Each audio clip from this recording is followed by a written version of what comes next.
Good evening. All right. What year is it? Oh, good. 2000. Phantom Menace on VHS. Jaja vez, y'all.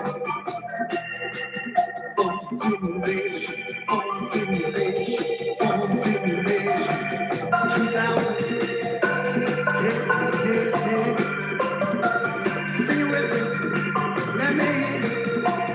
Phone simulation, phone simulation, phone simulation. 2000. All right, all right. Not bad. Give it up for your host, Mark Hornback, the Well Hung Day. All right. Hey guys, welcome to Fun Simulation. We are starting this out now. I'm cutting into the theme song because we got a big list. I want to get through everybody that is on the list. And also, in order to do that tonight, we are going to do 3-minute and 30-second sets. We're going to do faster sets. The good news is we'll still do the fastest minute of comedy at the end, so you will get to do an extra minute if you stick around the whole time until the end. It's a speed round. My voice is going a little bit. I'm going to bring up Pratik is co-hosting tonight. I'm going to bring him up, the very talented Pratik Srivastava. Woo! What's going on, everybody? Hell yeah. Give it up for Mark Hornbeck's vocal cords, you guys. Hell yeah. Woo! Or some out for his vocal cords. I know all about vocal cord straining because I sound like this all the time, you guys. Yes, I sound like Gilbert Gottfried in the microwave. That's what I sound like all the time. I know all about taking care of good vocal cords. Apparently, dairy is not good for your vocal cords, so try to avoid dairy, which is bad when you're a comedian and all you eat are mozzarella sticks and $2 pizza slices from the place that pays you to talk into a microphone. And by pays you, they pay you in a bounce check. So yeah, it's terrible. Our voices are bad. I'm drinking herbal tea, you guys. Hell yeah, give it up for herbal tea, you guys. This is what's called a magic mug. This is a magic mug where if you put hot liquid in it, the horsies change into zebras. This is 10 years old, so the horsies ain't zebras anymore, you guys. They're just white horses now. The horses gave up on people being people of color. Now they're just white power horses, you guys. Unfortunately, the Magic Mug Society is kind of white supremacist, so that's shitty to them. They could have been beautiful multicolored zebras, but instead they want to go with something boring. I realize I should read the room. It's mostly a white audience. I shouldn't say that white is boring. It's not boring at all. It's very interesting, and I know this because every time I talk to one of my white friends, they tell me, and I ask them, what are you? They give me like this math equation of what they are. They're like 2% German, 1% Swiss Miss. I think that's the most diverse thing ever. Why isn't that considered diversity if you're like 2% German, 1% Swiss Miss, 2% imperialism? But I'm imperialism too. Give it up for imperialism, all right? Like I'm imperialism too. I'm 10% British. That's the reason my hands are this white. Like my hands invest in Third Rock from the Sun DVDs. That's how white my hands are, you guys. You invest in Third Rock from the Sun. That was a good show. I don't give a fuck what race you are. Fuck the show. My mom is whiter than me. That's it's funny because my mom used to work in real estate, and I would meet her at her real estate office. And first off, she's got an Anglo name. Her name is Sheila, but she's from India. She's like super light skinned, you guys. I would go into a real estate office and I would just go and sit at a desk. At least 10 different times, I would have these old real estate dudes. They would walk up to the desk and be like, sir, are you lost?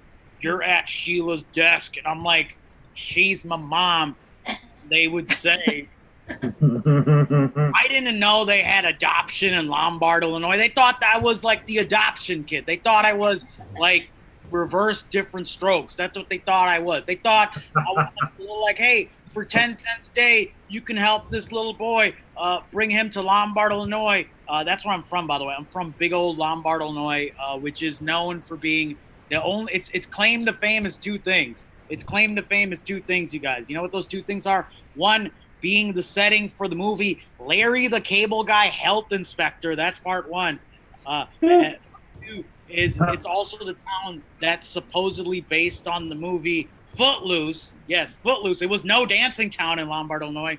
And that is, I believe that, because your two options were growing up in Lombard. You either move out of Lombard or you stay in Lombard and become John Lithgow from Footloose, you guys. So there you go. That I symbiotically fused Third Rock from the Sun and Footloose together with some John Lithgow references. This is badass. This microphone is not plugged in. Who'd have thunk it, you guys? We're not using that microphone. I am going to use this microphone. You might have seen this. This is my patented Spartan basketball camp trophy that I received in 1998. It was a good year for going to basketball camp. And this ain't some fucking participation trophy. No. This is 1998. You can read that. Most coachable, most effort, y'all. I gave it 112%, you guys. That's why I have this fucking trophy. I'm already in talks with the Last Dance documentarians. We're gonna do a documentary about me in my final year of comedy. And you know what we're gonna call it? We're gonna call it The Last Bounce Check, because I get paid in bounce checks, you guys. Hell yeah. Great. We're doing 3 minutes and 30 seconds. Yes, you heard that correctly. If you go even 3 minutes and 31 seconds, you are removed for 2 weeks, you guys. Hell yeah. Ban. When you have 1 minute left, it'd be weird if we did when you have 30 seconds left, but when you have 1 minute left, Mark will DM you. So keep checking those DMs, y'all. We're gonna kick this DeLorean into high gear. We're gonna be plugging it into 88 miles per hour, you guys. I gotta drink some tea. Also, real quick, we are streaming this on Google Glass, thanks to these 9-year-old bad boys. We got Google Glass. We're streaming this mic there. We're also streaming it on Disney Check Minus. What's Disney Check Minus? Disney Check Minus is the subsidiary streaming service. It's not Disney Plus. So basically, all Disney Check Minus has is episodes of this Fun Simulation 2000 and also episodes of the hit MTV show Viva La Bam. Yes, you heard that correctly. So you can catch this mic and Viva La Bam on Disney Check Plus. So without further ado, let us get the next performer up to the stage. Are we ready to kick this mic into high gear? Are we ready to do that? Yeah. That was less enthusiastic than that one episode of Viva La Bam where Johnny Knoxville sawed Bam Margera's Hummer in half, and Don Vito cursed and spoke in subtitles. He's dead, by the way, if you don't know. Don Vito is dead. He's also a registered sex offender in Pennsylvania. So, yeah, we gotta deal with that later. But your next performer coming to the stage, he's a big fan of Viva La Bam. I know this. I believe in him. Give it up right now for Chicago's own Andrew Shanklin, you guys. Hell yeah. Yes. Hi, hello, hi everybody. All right. My college ex-girlfriend she was a big Friends fan, and now she is a radical communist. She's a pretty big 180. So now I just imagine she walks in every room like, could the working class be any more oppressed? All right, good joke about when I was in high school, you had to have a gym uniform. You had to wear the same thing for gym class every day. And I forgot my shorts once. So my friend in track, he lent me his shorts. And I got points taken off, which made me mad because if I'm wearing short shorts, I should be getting extra credit. Come on, folks. I don't show off my thighs for everybody, all right? The teacher, he should have given me a little something. You know what I'm saying? All right. I come from a family where there's a lot of family secrets. You guys have any of those family secrets? And basically what it would mean is my mom would have to brief us before every family party. You know, like we'd be in the car. She'd be like, "All right, you guys, we could go in. But just so you know, your aunt is pregnant, but don't say anything because she doesn't know that yet." My mom would talk like, I hope chemtrails are real. I hope chemtrails are real just because everyone that really believes in them kind of needs the win. You know what I'm saying? I got some like wacky conservative friends, and like, you know, I don't get mad when they send me conspiracy theories. I don't get mad because that just means they care about me. You know what I'm saying? Like if you thought there was a global conspiracy to overthrow the American government, you would want your friends to know about it. All right. I'm 50-50 on that. I'm not like a sexual guy. That's not really a thing I'm very up my alley. And it's weird because sometimes I'll be making out with someone. I'll be like, oh, what do you want to do? I'm like, take a break and watch a YouTube video, you know? I don't know. Let's shuffle up a deck of cards and play a couple hands of poker or something. You know, let's dial it back a little. I visited my parents recently in the suburbs of Chicago, and in the suburbs, a lot of people have these like throw pillows, and they've got all these things that are embroidered into them or whatever. And I was just thinking about it. It's like, oh, my generation's a lot like these. Like my parents will say like, oh, like summer and sunshine and lightning bugs, or like live, laugh, love, you know. And I'm like, okay, well, you know, everyone I know is very radical politically. So like, if any of us own homes, it's going to be like a guillotine embroidered on a pillow, you know. Like the calligraphy in the breakfast nook is going to be like, the machinery of capitalism is oiled with the blood of the worker. More of a point than a joke, some would say. I have a hard time talking about my mental health with my family. And it's because they're very genuine, they're very sweet people, but it's not, you know, maybe it's just not something they get. And I'll be like, oh, this is how I feel, blah, blah, blah. And they'll be like, well, what do you want us to do about it? And I'll be like, can you ground my depression? You're the authority figure here. Okay. Mm-hmm. Well, you know, you hate to go out on a bad one. All right, I'm done. Hey, Andrew Shanklin, he's done, you guys. Hell yeah. That's cool. That's definitely not me. That was like literally, that was funny. It went from Yash to me. It was like, what was that, Yash? Some sort of time warp or something? What was that? Are you am I your Looper, Yash? Is that what's going on? Who remembers Looper? Hell yeah. I don't. Looper is a movie about a guy who goes back in time to kill a person. I'm mocking the fact that we have the same skin pigment. That's what I was doing. Yeah. Yash gets it. You know, so Yash Queen, by the way, if you don't know, Yash's merchandise is going to do a mug or some sort of trinket that's going to say Yash Queen. I think that's the greatest thing ever. Hell yeah. Ian Ryland Smith is saying, why do I keep getting pushed back? Getting pushed back 2 more spots now. 2 more spots now, man. I don't know. Mark and I, we've never been pushed back ever in comedy. Never. We've always been afforded so many wonderful opportunities. That's great. Comedy is all about shortcuts, like warp zones. I like to call it warp zone comedy, you guys. Warp zone comedy. I'm going to teach a class afterwards. And you know where the class is going to be held? Inside this fucking beer, which is great. You know, all you got to do to sign up for the class, no Venmo or anything. Just tug on the beard. I give you 5 free lessons. It's great. It's cool. We teach you all the basics. We teach you how to.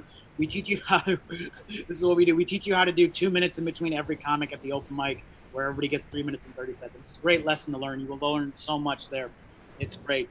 But coming up next, hey, so many great lessons we're going to learn from our next comedian. Give it up for Lorena Abreu, you guys. Hell yeah. Hey. Oh, thank you for having me. So today I wanted to talk a little bit more about me. So I'll start off by saying, no, I'm not a lesbian, which is surprising. I know, like, look at me. Like, I have all the ingredients to be a lesbian, just short of actually liking girls. And it's disappointing, you know, because men are disappointing. And it's also disappointing because getting hit on by girls is so much more enjoyable than getting hit on by guys.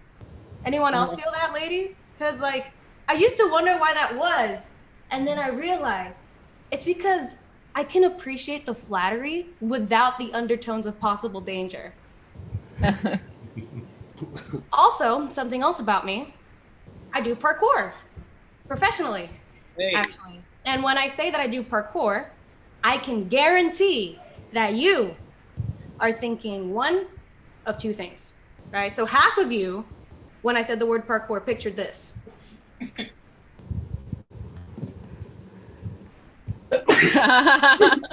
Which is like, by the way, don't fucking send that to me. Like, I agree, it's funny. I love it, but you can't possibly think someone else hasn't already sent me that. Sorry, that was a little vent.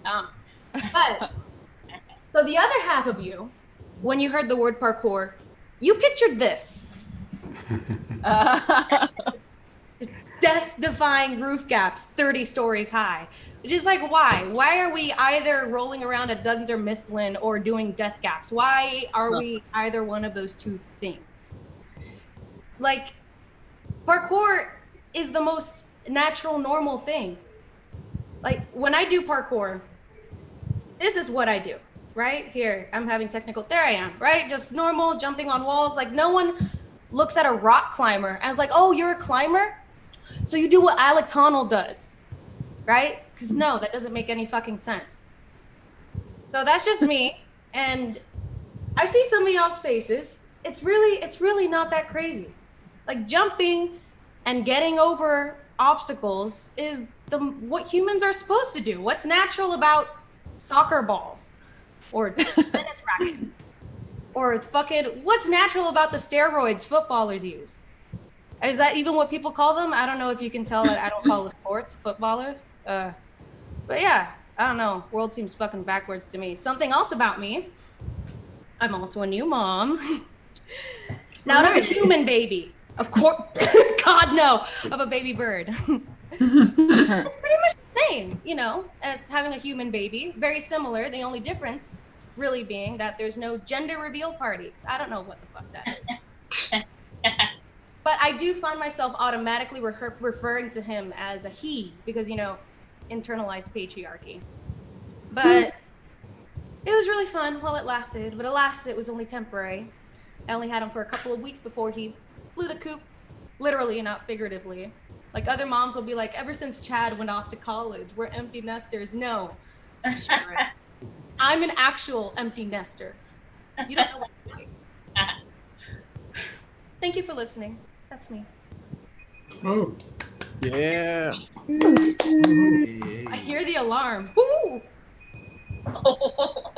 Marina Abreu, you guys. Abreu. How do you say your last name? Woo! It doesn't matter. Just go for, I know you're talking to me, so. Yeah, no, I just, considering the fact that no one says my name correctly, even like comics I've known for 10 years, I figure try to learn people's names. But Oh, thank you though. all good. Yeah. What species of bird do you have? He is a fledgling. He's a white-winged dove, but he already lives in the neighbor's yard. I still get to see him like once a day though. Hell yeah. So the reason I ask is I just for the last 2 weeks I've been volunteering at a VFW hall, but then last week I started volunteering at a bird sanctuary, you guys. So there are unfortunately no doves there, but there are a lot of finches, and I guess there's a species of finch that looks very similar to your young child. So yeah, so look into finches. That's amazing. Good for you. Adopt them. Also, this bird sanctuary has tons of macaws, which are kind of like the fancy kind of colored birds, if you guys know them. And I didn't mean it that way, all right? Not those types. No, but macaws are cool. Yeah, they look great, and they all need to be adopted. What happens is people will like adopt them, and then they'll bring them back like 10 days later because they don't realize that birds will bite you. Yeah, like they're not just like they're not just like fucking around like Iago from Aladdin. No, they will bite you. So think about adopting a bird, but don't just like mad dog them. Like, remember, they will fuck you up. And birds, there are a couple birds, like, so we let them out actually at the end of the day. They all fly around. It's really cool actually. And some of them are like, it looks like they're kind of doing, to bring it back to parkour, some of them are flying in such an intricate pattern that it looks like fucking parkour. So you might be interested. So it's the greater, you're on Illinois, but it is the Greater Cage Society. Maybe they have a chain, maybe they have them out there. So look that up, Greater Cage Society, Bird Sanctuary. Hey, helping people out. People might adopt a bird. That's cool. Adopt birds. I work at a VFW hall too. You can adopt the old people that live at the VFW hall too. They need a home too. You know, that's great too. But I believe your next performer coming to the stage does not need a home. He's well fed. He's well taken care of. Give it up for Marcel Neal, you guys. Hey. Hey. Thank you. This is a digital background. I'm actually extremely homeless. So you know. Oh no. But yeah, what's going on with me, man? I'm basically hoping that we can make it through this pandemic and Ellen can still keep her job, you know, because I like the show, you know what I mean? And I think it's messed up, you know. They saying that she run a toxic workplace, but apparently she just don't like funky people, you know. Because I'm looking at some of the complaints, and one of the guys is like, if she think your breath stink, she'll ask you to chew a piece of gum. And I'm like, really? So you mean she ain't roast you for 10 minutes like a comic? I mean, like, it sounds like you got off easy to me. I'd be like, well, they still got shit sandwiches down in craft services, man? Like, fix that shit. You had a major network now. It's crazy. But it's wild, though. They saying she run a toxic workplace. Like, you would think she had people eating her pussy for promotions. But it's like, you know, she's just not a nice boss. You know what I mean? And it's crazy. Ain't nobody saying it from her point of view. You know what I mean? It's like the lady's 62 years old. She got to dance for at least 15 minutes, and that's on a good take. The song she don't even know. Like, her back probably in constant pain. You know what I mean? You're probably not in a good mood. I'd be like, look, I'm not signing your cat's fucking birthday card. Get my coffee and tell me what the guests want to talk about. Crazy, man. I don't understand, like, now you can't be at work. It's like, I mean, I don't know, man. Like, being a millennial sucks sometimes, you know? It sucks. Like, what the fuck is a microaggression, you know? It's like the pettiness is in the name. Micro. Like, some shit you gotta chalk up to life. I don't usually do a lot of political humor, you know? I don't. Because, like, you know, word economy a thing. I don't got time to do the, you know, I didn't vote for Trump, little disclaimer before every bit, you know? It's crazy how, like, at a comedy show, we still got to tell people we about to tell jokes. It's like, here they come, you know? It's crazy. I don't know. I'm not a big fan of cancel culture and comedy. You know? I'm not a big fan of cancel culture, you know? Because I feel like it's left up to Twitter, you know? I mean, I feel like we shouldn't leave people's future in the hands of people who was just eating Tide pies last year, you know? Even at the real jury duty, they make sure you're sane. It's crazy. All right, y'all, so I'm gonna leave y'all with this. So before this whole pandemic started, you know, I had a little incident. You know, I was at a show, I was doing a bit, right? And I was setting up a joke. In order to set up a joke, you know, I used the word rape, you know? So before I finished the sentence, a lady stand up, she go, you can't say that. You don't know who in this crowd could be a victim of rape. I was like, oh, well, I know it's at least one person because I'm in here. So if you shut the fuck up, I can finish my story and we can have a good show. You know, so I get the killing for the next 30 minutes. You know how my show is. So then, like, at the end of the show, she come up and she like, I'm sorry, you know, I didn't mean to interrupt you, but you never did say anything about, like, how you was raped. I was like, oh, yeah, it wasn't nothing sexual. I just paid for a phone, like, 2 weeks before it went on sale for, like, $200 off. And the guy who sold it to me knew the sale was coming up. So, yeah, rape. That's all my time, y'all. Thank you. Yay! Oh, you guys. That was fun. He's still homeless, you guys. He needs a home, you guys. Oh. Maybe Ellen will adopt you because I think that might help her public image right now. I think it'll be good. He's out here trying to get homes for birds, and you got homeless comics. Hey man, I'll do the Andrew whatever commercial or whatever where it's like for $10 a day, you two could support a struggling comedian. All you need is that $10 that'll help you eat like pizza and buffalo chicken rollers from 7-Eleven, which are a godsend. I don't know about you guys, but I love those buffalo chicken rollers. I love eating deep fried rubber meat. That's all it is. It's deep fried memory foam. And I don't just get one. You can't just get one. You gotta get well, they have 3 for $3, but I don't just get 3. I get 9 for $9. That's 3 for $3 times 3. I get 9 buffalo chicken rollers. I eat them, and then you know what happens? I shit out a bouncy castle. That's what I do. I shit out get out the memory foam, and then we do the wine glass test on my poop. It's wonderful, you guys. Hell yeah. We are painting so many beautiful pictures of imagery here. It's great. We are kicking fun simulation into the 2000s. Into the 2000s, you guys. And keeping us going into the 2000s, ladies and gentlemen. Katie Zane, you guys. Yeah. Woo! So happy you told that joke. That's not to shit on that joke. I just don't want to think about you pooping ever. And now I am. So thanks for that. So during quarantine, I've gone through a bunch of different hair changes. I think more than anything, just an effort to showcase the fact that I'm a gender fluid person. So I've been trying to present more and more non-binary, because to be honest, I really thought it would like keep bad ones away. Like I thought that I'd stop getting weird DMs or weird people. That's not true. It turns out you can still get harassed despite not looking feminine. Who knew? That sticking it to me, showing me that the binary is a whole thing. But I really do think I know the kryptonite for the next time I get like a random DM. It's that I don't think that white straight men can figure out dental dams. And so the next time I get a weird DM, I'm just gonna be like, do you know how a dental dam works? Can you use it in a paragraph for me? And I think I won't get an answer. And I think that that's gonna be how I'm gonna go forth with not getting harassed with people on the internet. Yeah, so the thing is, like, it doesn't matter how much I like declare my gender, right? It doesn't matter how much I'm like, I'm gender fluid, woo. It doesn't stop me from having a vagina. Okay? Like it doesn't make me stop having a period either. And recently in all my white girlness, I want to save the planet all the time. I got all my little rules about how I'm making things better because I'm going to save everything. So I started to try to use a menstrual cup. And it turns out I am too disabled to use a menstrual cup. Oh.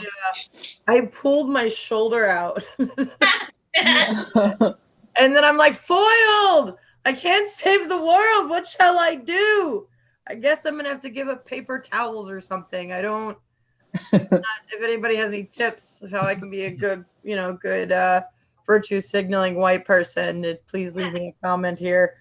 Oh man. So actually earlier in the pandemic, I had a pregnancy scare, but it was my first pregnancy scare where I wasn't alone.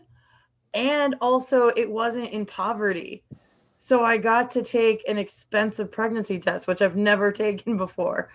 And it turns out, like I mentioned before, it turns out when you're disabled and you try to use one of the expensive ones, you cannot just like pee all over it.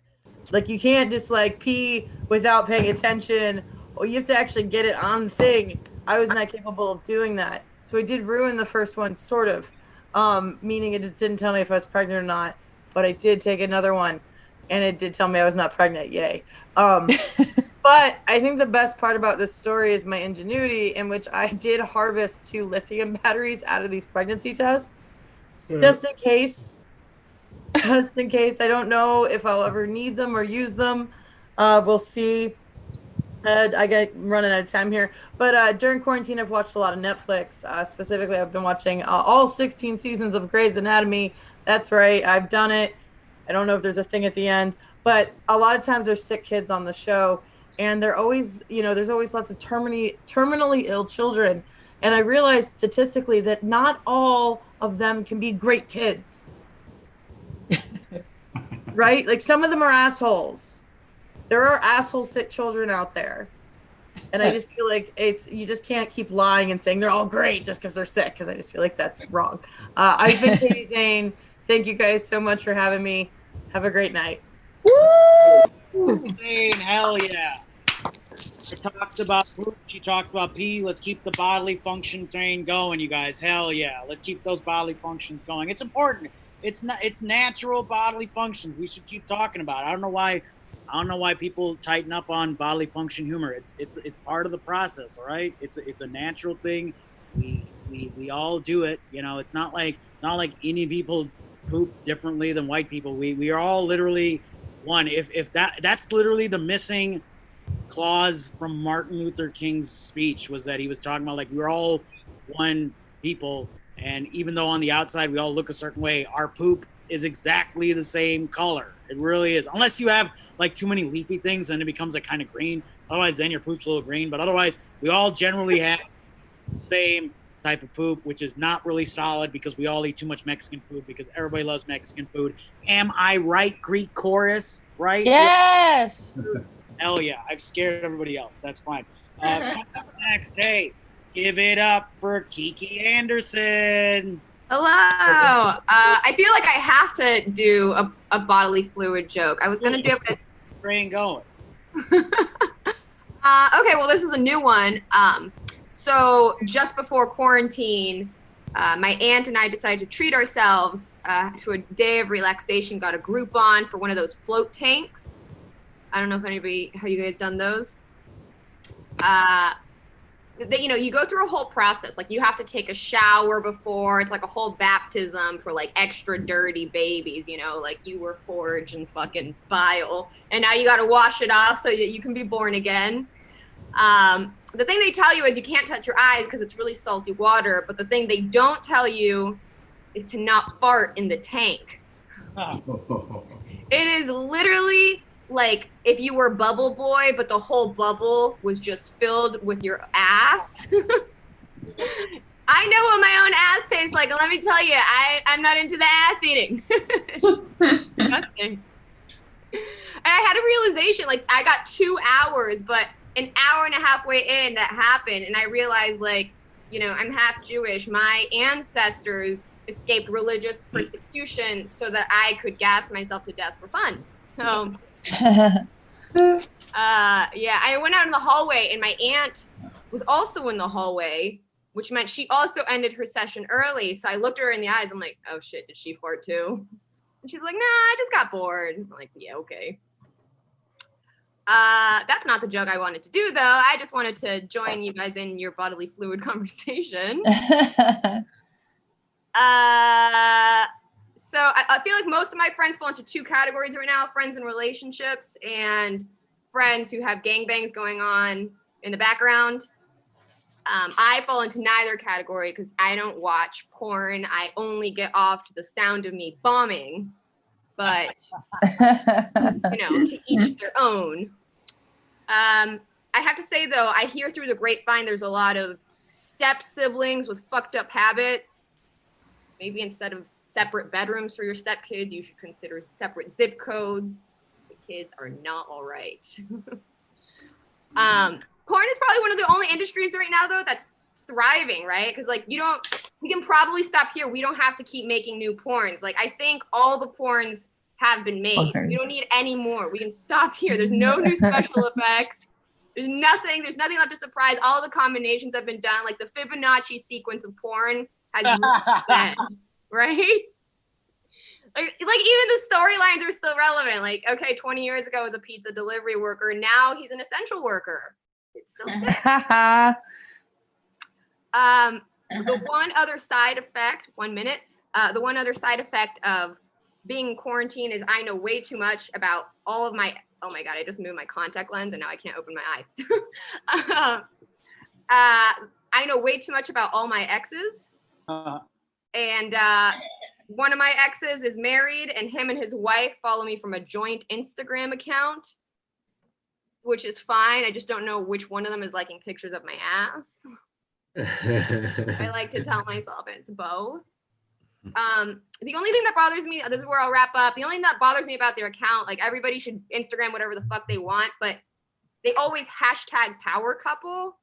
And, like, by definition, a power couple is like Chrissy Teigen and John Legend, and Barack Obama and Michelle Obama, like 2 powerful people. I know one of you is a waitress and the other one works at a gym. So neither of y'all are power couples because neither of y'all are working right now. If you're going to be a power couple, then I'm a power single. That's my time. Yeah. Power single. That was great. Guys, yeah, give it up for her. Hell yeah. Yes. Everybody should be able to post on Instagram whatever they want. Hell yeah. You're like the Malcolm X of of Instagram. We didn't land on the story. The story landed on us. I think that's important to do. Hell yeah. I don't watch a lot of porn because I have a job where I no joke, I monitor children's social media accounts for like all like cyberbullying, suicidal thoughts, every pornographic message they send each other. So I'm just like too frazzled from work to look at porn anymore. Like literally last week, I'm, looking through the algorithm to find things that are problematic. And this is what a 10-year-old said to another 10-year-old.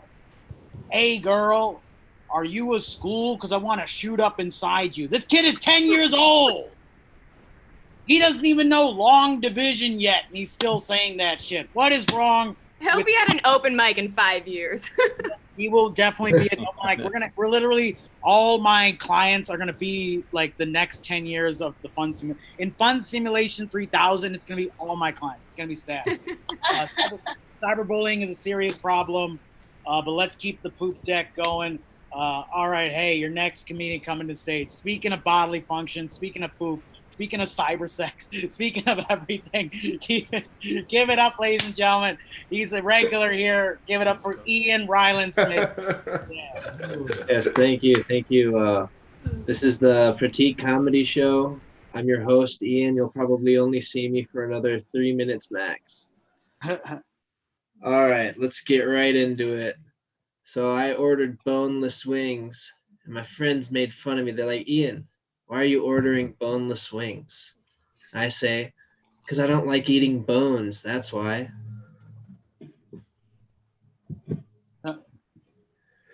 I'm very pale, you guys. Very pale. I'm so pale that I could rescue Kanye West from the sunken place just by flashing my shirt. I'm so pale that my skin is whiter than my teeth. I'm so pale that I can hold a lot of water.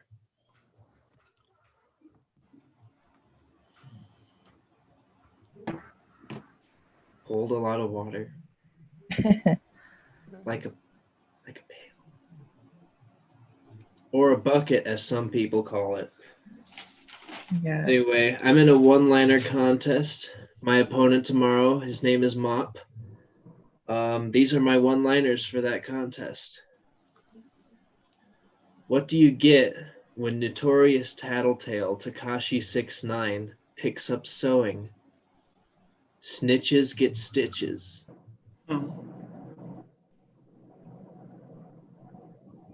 I failed to please my woman last night, and now I need a new electric toothbrush.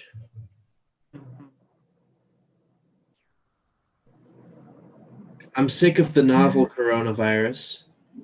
I just want the movie to come out already.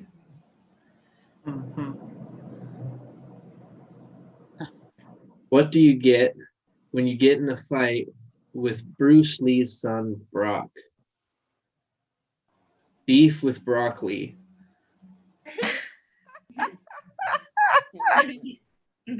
All right, and some people, they say nature is the best, but I think there are way better granola bars.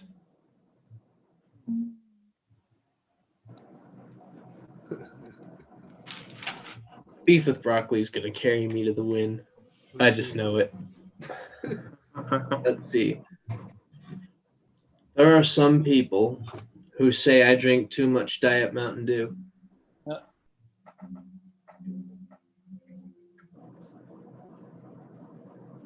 I like to call those people correct.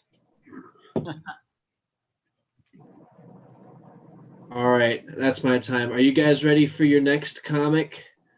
Pratik! Oh, shit.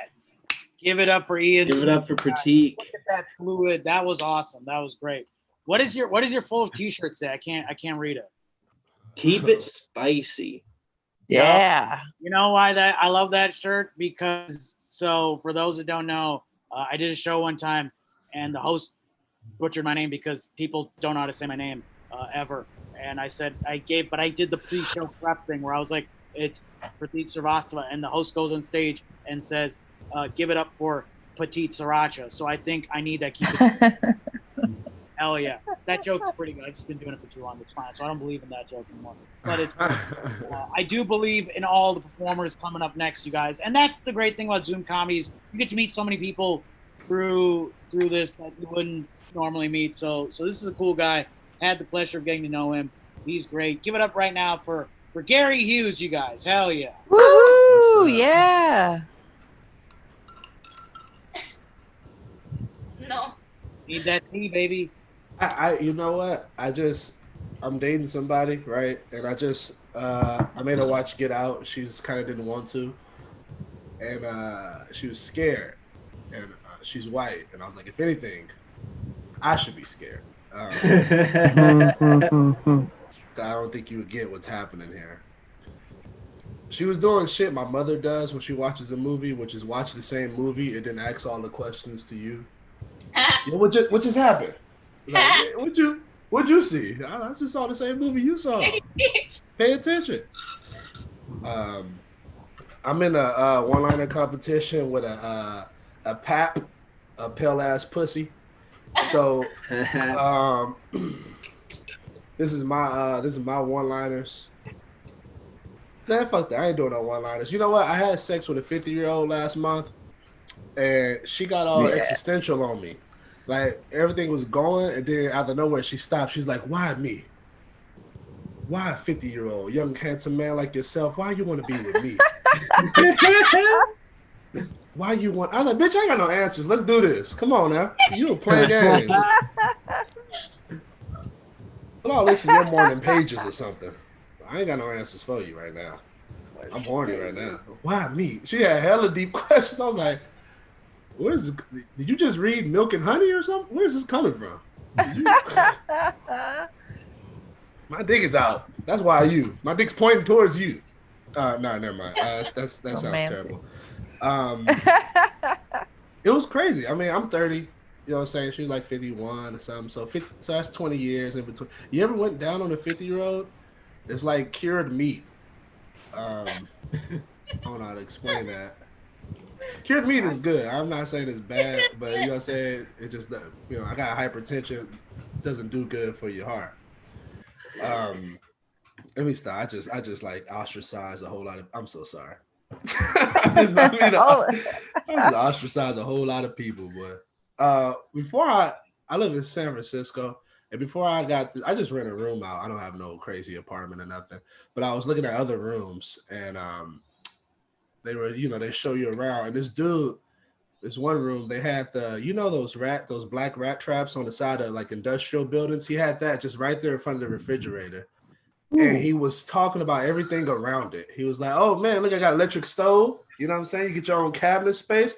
And I'm just waiting for him to like mention this big ass black box right here for rats, and he just never did mention it. It was kind of weird because if I had like a big ass bear trap, I would tell you like bears don't come through here, but just in case a bear come through, I got this trap right here. Anyway, all right, let's see. I'm gonna end strong. I like when people say that. I'm gonna end strong on this one. I'm real strong. Pratik looks like he's doing a toupee infomercial because he got the wind blowing. He's like, look at this toupee, stick to it. I told you this toupee, stick to it. All right, anyway. All right, that's it. All right, I'm Gary Hughes. Thank you so much. Appreciate it. Hey, I'm fine. You can roast me whatever you need to. I got a fan going. That's fine. But yeah, this hair is all natural. This is too much hair. I will never need a toupee. You know why? Because this is what I look like as a kid. Look at that fucking. Oh, that is adorable. Rod Blagojevich hair. So I'm good on the hair, but it's fine. I appreciate it. I shouldn't take it for granted though, Gary, because you never know. One day it's all gonna go away, and then I'll be down to like this much hair. So it'll still be pretty good compared to most people. Because so here's the thing, I got this beard right now, and like all my friends and family are like, Pratik, you're gonna get like made like your people are gonna tell you Al Qaeda, and they're gonna make fun of you, and they're gonna mock you. You gotta be worried. All these like racists are gonna come after you and mock you for your beard.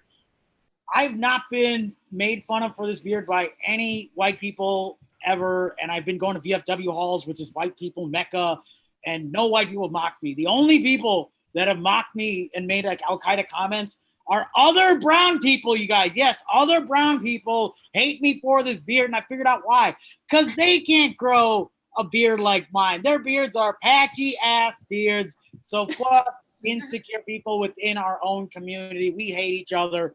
That's fine. We learned a lot here, you guys, here at the Disney Check Minus Fun Situation 3000, like double streamed with the Viva La Bam catalog. RIP to Don Vito, who tried to choke out Ralph Anthony. Maybe he tells us that story later.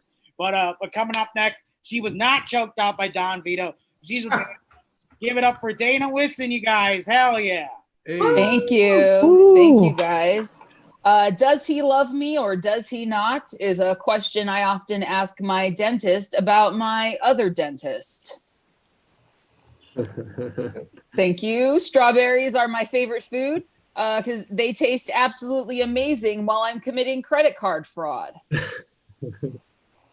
I just started my own OnlyFans account, except instead of sexy naked videos, I post sexy x-rays of my crooked spine.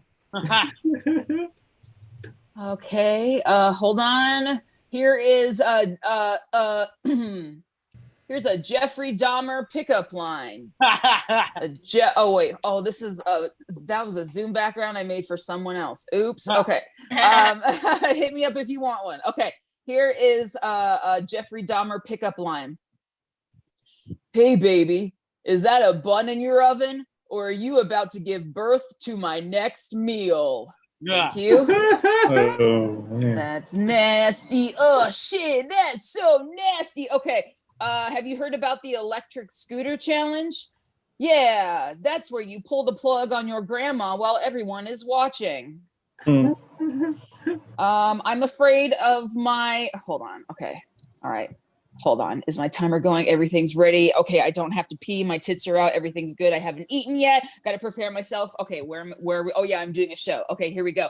I'm afraid of my own shadow because it throws the TV out the window every time I watch the movie Speed 2 more than 3 times in one day. Thank you. I'm convinced that my old therapist was actually a student of Satan because she told me that I'm holding the weight of all the mentally ill women in the world on my shoulders, and that's why my posture is so bad. Thank you. I am a woman. I have mostly women friends, so I have to be careful when I share secrets with my friends because they usually end up being shared with 100 other friends. So I like to plant secrets about me just so I can control what's out there.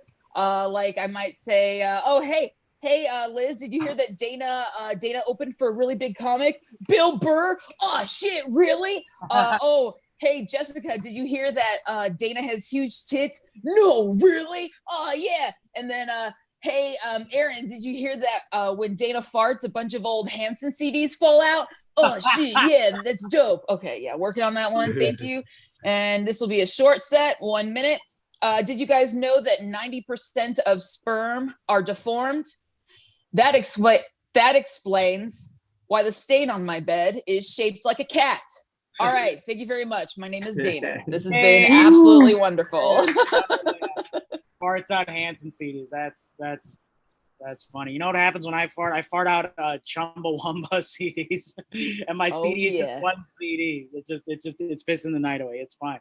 We get knocked out, we get up again, you guys. All right. Hey, coming up next, she runs Virtual Mike Fridays, Cabin Fever. Give it up for Lauren Harsh, you guys. Hell yeah. Ooh. Hello, Internet. Yeah, fun fact about me. I have never been in a relationship before. My God, I wore my cool homemade jacket on one date, and suddenly she's going around telling everyone that I'm unsafe to be around and a psychopath. How did she figure out that it was made out of human skin? Even then, I mean, my God, Ted Bundy still has fans in the true crime community to this day. But a non-binary serial killer can't find love? My God, it's 2020. Where's the progress? Sometimes I wish I could text my cat when I go out. like just to let her know when I'm gonna be home. Or sometimes I'll see a meme that makes me think of her. She wouldn't text me back though. She'd just be like, "Oh, hey, sorry, I'm just now seeing this. I was busy licking my own asshole."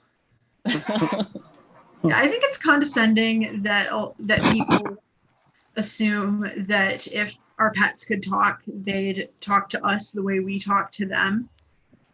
Like when I see those social media accounts for pets that like type in that little cutesy style, I just think, look, I know for a fact that if my cat could speak, she would sound like Sir Patrick Stewart. She'd just yell at me, "Human, I command you to cease what you are doing immediately, for I require pats, scritches, and forehead kisses. And also something called tea Earl Grey hot. I don't know what that is, but I am suddenly craving it." And then somewhere out there in that world, there would be a bunny rabbit who talks like James Earl Jones. I'm sure of it. I am on the spectrum, and there are a lot of stereotypes about us autistic people that have no basis in reality. Like that we can't make friends, that it's better to have polio than to end up with us, like us, or that we're all either 8-year-old boys or asshole math professors. There's one that I've found to be true 100% of the time. We like trains! And honestly, can you blame us? I mean, have you seen trains? Trains are so cool. You don't even have to do anything. You just get on and they take you where you need to go. And my favorite train is the TGV in France. That's their high-speed train. You can watch out the window and everything's zooming by and it doesn't even feel like it's going that fast. I wish we had trains like that in this country. Now, the next one I want to go to Japan specifically to ride their high-speed trains. That would be cool. I have a list of trains that in other countries I want to ride, and I show it to anyone who doubts that I'm autistic. All right, what was I talking about again? Oh yeah, that's right. I'm done talking to you. I've been Lauren Harsh, and I Yay! Lauren Harsh, you guys. I would love, you were mentioning like a rabbit that talks like James Earl Jones. Like I've never had a pet before, and I know I work at the bird sanctuary, but I would adopt a rabbit that sounds like James Earl Jones just because when I screw up, the James Earl Jones rabbit is going to say, "You have failed." And he has the best voice for telling you, "You have failed." Because I have an overly supportive father. So I need a fatherly presence in my life that will tell me I have failed and get me on the right track. Speaking of fatherly presences, your next performer coming to the stage. This man hosted a show that was streamed to India with 20 Indian comedians, and there was like tech problems, and the Indian comedians were running the light, and it was crazy. But this man stood in the pocket, and he killed it at his hosting, and he is a badass. Give it up right now for Yash Punati, you guys. Hell yeah! Thanks. Thanks a lot, Pratik. Thanks, appreciate that. Yeah, we'll talk about that. That's a whole set I should write about my first hosting experience. That was good. So a lot of seasoned comedians here. I'm fairly new. Well, a little over a year. I just wanted to find out. I mean, I'm assuming that the big bucks will start rolling in any day now. I mean, I'm not quite ready for my Netflix special, but my material is certainly good for C-SPAN and PBS. Something. Right? It's there. It's almost there. I mean, to be clear, I'm not doing this for money, right? I mean, obviously, I do it for fame. I'm, waiting for the day when people start recognizing me and chasing me down for selfies and autographs.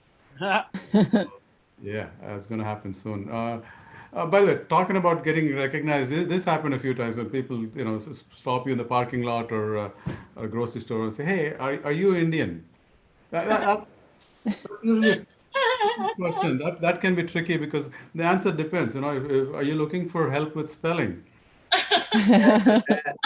or even help with some kind of IT, tech support issues. Yes, if those are the cases, yes, I am Indian. But if you're looking for fake IRS scam or who stole your grandma's life savings, I'm not Indian. I'm actually, Abdul from Middle East or Jose from Mexico, not Indian. Not at all. By the way, common stereotype about Indians, I mean, you guys think that we are not into sports, not true. It's just that, we prefer low impact sports like, Scrabble, tic-tac-toe, and hangman. Yeah.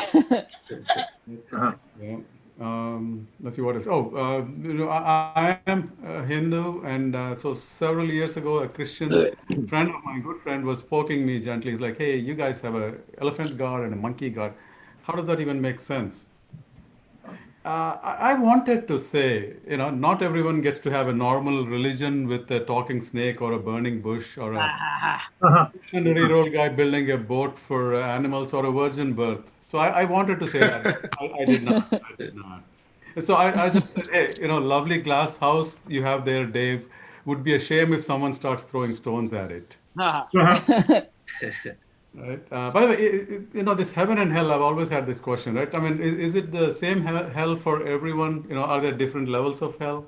I can't imagine that a murderer or a rapist or a sex trafficker would go to the same hell as the one who uses the Lord's name in vain, or eats the wrong kind of meat, or even beats the wrong kind of meat. Anyway, one last thing before I leave here. I am working on my Tinder profile. Yeah, don't tell my wife about it. It's hopefully something. I'm looking for some material for my comedy. So yeah. That's my time. Thank you very much. Yeah. Woo! It's okay to go on Tinder for comedy. It definitely is. That's all I do on there. I literally one time a woman messaged me and was like, "Hey, you look like my father, and he died at sea. Like, what the hell am I supposed to do with that?" That is no joke. I'm going on a cruise next month, so I'm like, ooh, spooky. So it was awesome. All right, hey, your next performer coming to the stage. She's a stunt woman, you guys. That's awesome. We're gonna hear about some stunt stories. So give it up for Emily Tong. Woo!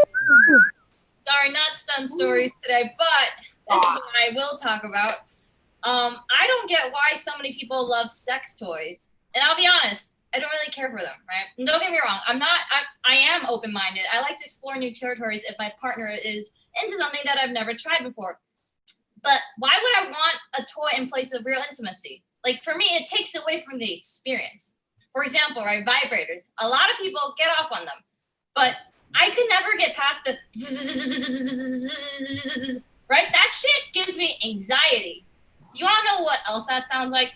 A shit ton of mosquitoes. If you try to put that shit on me, it just makes me want to slap a bitch. All right. I grew up in Taiwan, a country where there's mosquito problems.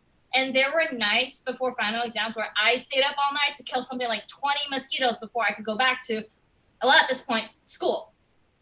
Vibrators sound like my worst nightmare.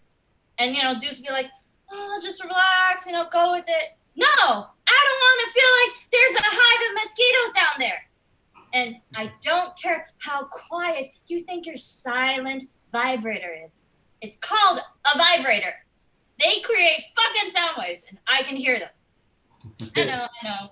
There are other toys out there, and I understand why they might be fun for some of y'all, right? Like, and even vibrators to a certain extent, like if you get past the bzzz, it could be fun, right? Like, but of all toys, right? Of all toys, there is one that really gets on my nerves. They're dildos. They look gross and veiny, and sometimes in the wrong color. I'm not trying to literally eat a dick. So why does it look like strawberry jelly with glitter? Also, anyone who's ever touched a penis knows they feel nothing like the real thing. I had guys asking me before if I could I would let them use a dildo on me, right? I'd be like, why would I want you to use a dildo on me if you have a penis? The thing the dildo is based off of? Or be like, can I watch you use it on yourself? No, that's your job, motherfucker. I'm not gonna contort my arm arm and be in a half sit-up position just so you can watch. How is that fun for anyone? Okay. But this is actually what really gets me about dildos. I think using a dildo is like a vegan who eats Impossible burgers. Like, you know, the fake meat that they eat? Like, they're not allowed to have real meat, so they gotta eat that fake burger meat. Because, oh my God, it tastes just like the real thing. No, it does not. You only eat it because you can't have the real thing. Using a dildo is just like being vegan, but like for dick. And that's how I feel about dildos. It's not like I'm not allowed to have dick. Like, for the most part, like, if I really wanted to have sex, like, right now, all I gotta do is lower my standards. Oh, by the way, you want to know what's worse than a dildo? A dildo that vibrates. All right, except now, plot twist. There's a coronavirus pandemic, and I am still single. So now the idea of a dildo is not looking so bad. Right, joke's on me. Between coronavirus and the dildo, I think I'm gonna still take my chances. And that's my time, guys. Thank you, guys.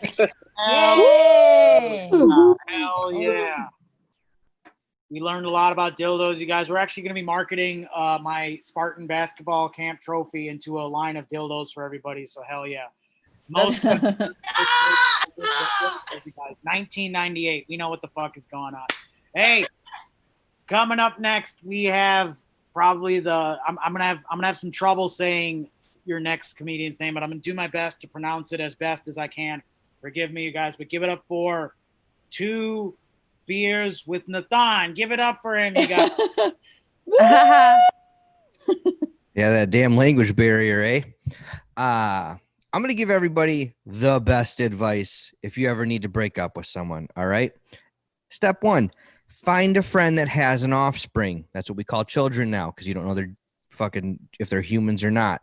Anyway, you find them. Go to their fridge. You know those letters they put on there? I want you to take 3 letters, H, I, and V. I want you to take those letters and put it in your pocket. You tell the person that you want to break up with, I got the HIV. You're not lying. You're not lying. And that's what matters. So think about it.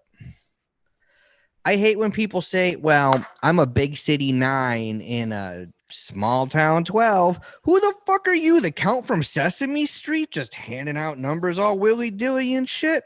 No, this isn't algebra or chemistry. Get the fuck out of here. Oh, sorry, I got fucking lottery scratcher dust all over me, or as I like to call it, fucking white trash confetti. I was trying to win big. I wanted a new tattoo. My tattoos look like a NASCAR. Okay, like literally a NASCAR because they're not planned. They're just kind of stuck anywhere there's room. My buddy says to me, he goes, why don't you get a tattoo about your culture? What fucking culture? I'm adopted, and my 23andMe said I was Russian. He's like, yeah, you can get a hammer and sickle. What, on my pickle? Blues Clues, you out here rhyming? I mean, you could call it your hammer. My ancestors are from a cold country, motherfucker. Do you think I'm calling this a hammer ever? We need to hold each other more accountable when it comes to tattoos, man. Did you want a Navajo Dreamcatcher tramp stamp? Sing me the Pocahontas theme song, or let me meet your cousins that run a casino, okay? You want some wrestling tribal or some shit? Let's go out to your lifted pickup truck, move all the empty Monster cans out of the way, and look up the domestic dispute record. Dude, you shouldn't listen to me. I almost had my first film credit, okay?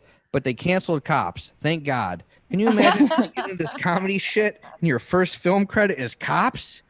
Whew. Anyway, I listen, I look like a kid who is on Scared Straight and only commits misdemeanors now. All right. I get it. I understand. I'm up here in Wisconsin. In fact, I'm so Wisconsin that I lost my virginity in a field. And that's the best place to do the sex. Why? Well, because the pesticides kill any STDs and the kid. I actually, believe it or not, I don't like hunting, I don't like fishing, and I can't stand the Packers. So people are like, oh, but you're from Wisconsin? Oh, random noises. Well, yeah, but I drink a lot of beer and eat a lot of cheese to make up for that. so I don't get deported. I call it the Provolone and Pilsner passport plan. Words. More horoscopes need to tell people that believe in horoscopes to stop having kids. I grew up kind of in a rural area, and so there wasn't gang violence around, thank God. So I didn't understand much about the Crips and the Bloods. But then Pokemon Red and Blue came out, and I bought a bandana. Because I was an indoor kid, you know, when Starbucks said, hey, we're getting rid of straws because they're killing turtles, I thought, well, thank fuck Shredder never found out, or I would have no friends still. Yeah, that's a Ninja Turtles joke. Killed at the Comic-Con parking lot orgy. I do look like a guy that carries around a bag of beer. Most likely stole it from your neighbor. Just saying. Dude, I had a girl pregnant at work, all right? The audacity of her going to labor. And I knew it was getting close when her contradictions were getting closer together. That lying bitch. I recently found religion, Santa Claus. Think about it. I like to be nice to the naughty girls. And who doesn't want to wake up to cookies? Somebody says to me, they go, well, what about that religion with 72 virgins? You know, aren't you horny? That's a weird ass number, man. Can I get like 10 virgins, 20 chicks that have been with 1 to 4 guys and are confident, and like 30 whores? And some of you are like, that math doesn't add up. Well, obviously, throw in 2 dudes. It's for eternity, okay? And I'm comfortable with myself. I'm from Wisconsin. I can handle a bratwurst. What up, year 4,217 or whatever the fuck it's going to be? Okay, yeah, give it up for Tim. Yeah. Sorry, but we're doing 3 minutes and 30 seconds today, you guys. So keep that going. But that was great. You're talking about hammers. This is my hammer, you guys. Hell yeah! Look at this. Look at this Native American. It could be a dildo too. Maybe this is Native American Navajo dildo. We don't know. We got so many hammers, you guys. This is literally what Tim the Toolman Taylor used in the early years. This is badass. This is actually going to be my fake microphone for the rest of the show, so I can use it to now bring up our maestro. He is the maestro, the head honcho of the Fun Simulation 2000 Incorporated business holdings. You know, all those offshore accounts in the Cayman Islands, all that good stuff. Yash was talking about Indian people being tech savvy, but guess what? Mark Hornbeck is the most tech savvy person ever. He tech savvies out. He out tech savvies every other brown person ever. He's also browner than me because he's in tech and he's married and he handles spicy food better than me. So give it up right now for the well-hung Hungarian himself. Win the day, Mark Hornbeck, you guys. Hey. Yeah, none of that is true. You do know Tim Thale's dad from South I do. We bring that up every week, and I do. It's true. Yeah, I'll tell you one thing. If you ever wonder what it's like to be like a software engineer or work in tech, my Fitbit thought I took a 3-hour nap during work this week when I was fucking working. How low output from your body you need. I was a little bit shocked by that. It's like, you got 9 hours of sleep. I was like, I'm pretty sure I got 6. And then it was like, between 2 and 5 p.m. you were napping. I'm like, no, I wasn't. I feel like it's gonna rat me out too. I feel like my employer's gonna, look at my Fitbit and be like, you were sleeping. God, I hate my Fitbit. I don't know why I wear it. I just wear it when I don't know. I wear it to sometimes just remember what time I went to bed the night before. That's basically the whole thing. Just so I know if I need to take a nap. Like then I go like, okay, did I really get 5 hours? Because last night I thought I went to bed at midnight, and my Fitbit says I went to bed at 3 a.m. So I don't even know what I was doing for those 3 hours. I was sleepwalking or something. I don't know. It's good for that though. I did have problems with sleepwalking before, so I guess the Fitbit would rat me out for that too. That's a pretty good thing. Guys, we're gonna keep this going. We got the Fast Minute Comedy at the end. That's always a blast. But in the meantime, I'm looking for next. Oh, there we go. Please welcome Adam Lax. Hey, what's up? Yeah, I look like if Wolverine was played by Zach Galifianakis. Yeah. So I have ADD. Anyone else? Actually, the proper ADD response is, what was the question? And like when I was growing up, like in high school, like I got put on drugs for AD, and like I always hated like the way it made me feel. You know, like I feel really moody. You know, like I'd be really happy and excited when I got the drugs, and like really sad when I'd sold them all.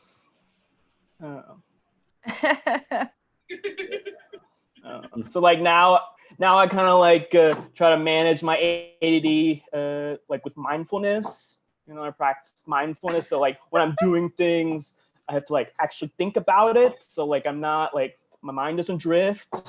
You know, like I'll be making a salad and you know, I'll be like cutting carrots, cutting tomatoes, cutting my finger, bleeding profusely, calling 911.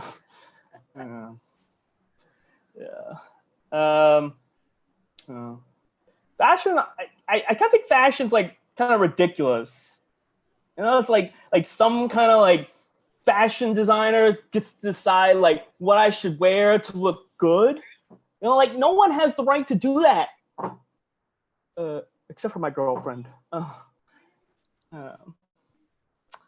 Yeah, and I'm like always like kind of like she always takes me shopping, you know, clothes, at least pre-COVID. And like, you know, like always have to like try on all kinds of clothes, you know, because like that's like the terms of the hostage agreements.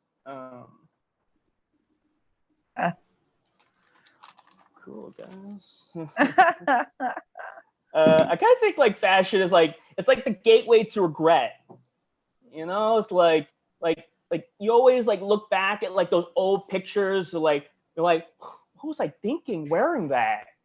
You know, it's like that Hello Kitty shirt and diaper. Like, okay, got it. Yeah, it's like if you want to do something you regret in like 10 years, you know, why don't you just get married? You know. Okay, cool. Yeah, so I'm unemployed. Please hold your applause. But like I've been job hunting. Anyone else job hunting? Or is this more of a job foraging crowd? Cool, guys. All right. Yeah, I do though like writing those resumes and cover letters. I love writing fiction. Okay, guys, I'm Adam Lax. Thanks a lot. Yeah. Woo. Thanks, Adam Lax. You were talking about looking for jobs. My throat is like really jacked up, and I swear it's just from staying up late. It's nothing serious. I'll get a COVID test if I need to, but I highly doubt it's that. It's from vaping and staying up late. That's what it is, and yelling. What's your vape flavor of choice, Mark? I just tobacco, just original tobacco flavored vape. I don't get none of these kids flavors. That's for kids. No Go-Gurt for you? But you were talking about looking for a job during COVID, and I just started a new job last week, which was weird because I just went and you assholes. I'm remote in both jobs, so literally I just like nothing around me changed. Just like I talk to different people. I do the same exact thing. It's just swapping out other people. So and then napping apparently is what I've been doing too. Guys, we're gonna keep this rolling. We have a heavy Chicago comedy finish to this. I believe there's a lot of locals in that list I just posted of the remaining people. Stick around for the Fast Minute. In the meantime, please welcome Kate Cullen. Myself. Yeah, he's talking about heavy Chicago list and heavy comedy. Well, that would be me because, you know, COVID quarter 10. You know, it's like, it's awesome. I mean, I've kind of loved this COVID thing so much to the point where I named my cat Coronavirus. Okay, I call her Cora, but her name is Coronavirus. And yes, I'm a cat lady. And you know, the cool thing about being a cat lady, I mean, people just assume that I have tons of cats because I'm a cat lady. It's like, no, I have a cat because I don't get enough human affection. If I have more than one cat, I'm afraid that they might like each other better than me. So I can't have more than one cat. They might team up against me and be friends. Like mean girl kitties. It'll be just like junior high. It's going to be really terrible.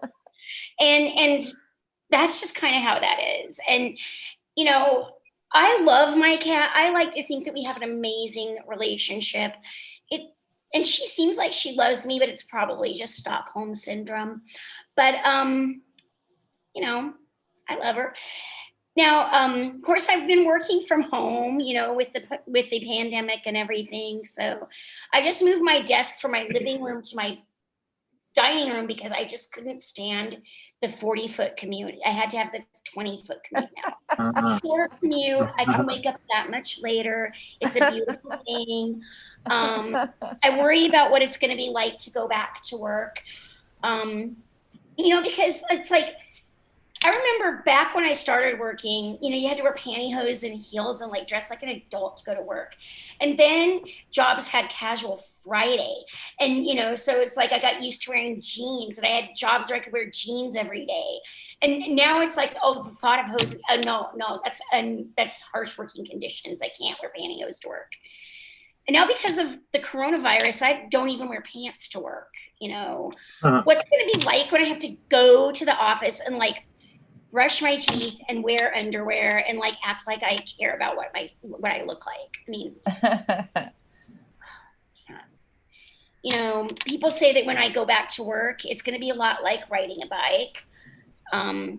So I figure that means I will, when people say something like, oh, that's easy, it's just like getting on a bicycle. So it means I'm going to try it once. I'm going to fall flat on my face and my sister's going to laugh at me. And I'm just going to say, fuck this.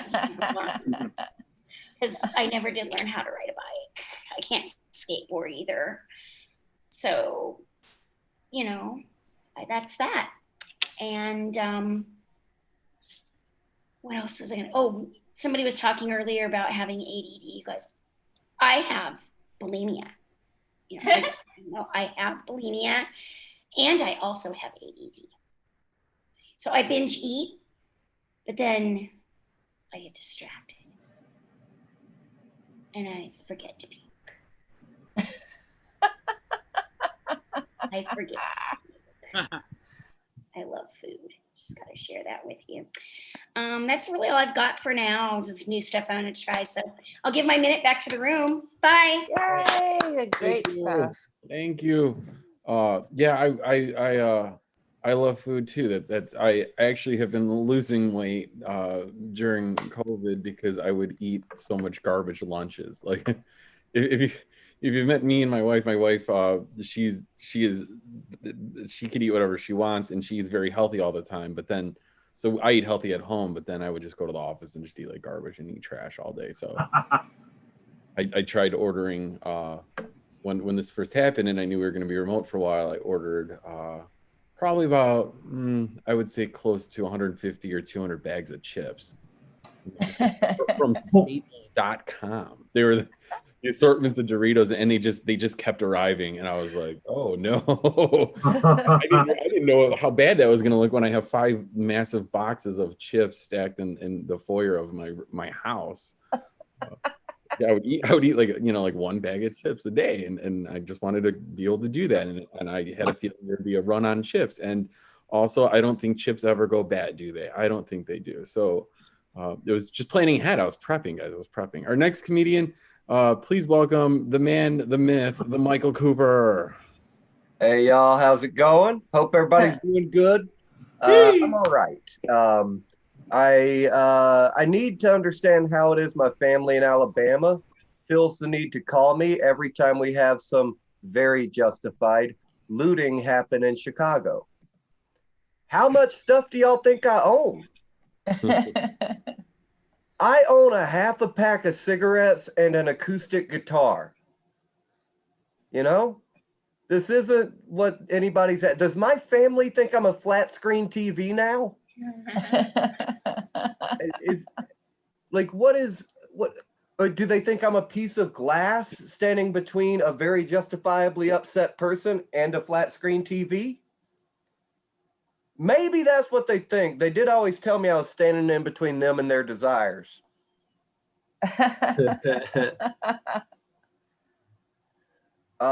Look, I had a pregnancy scare inside the pandemic and inside of the biggest civil rights movement in American history.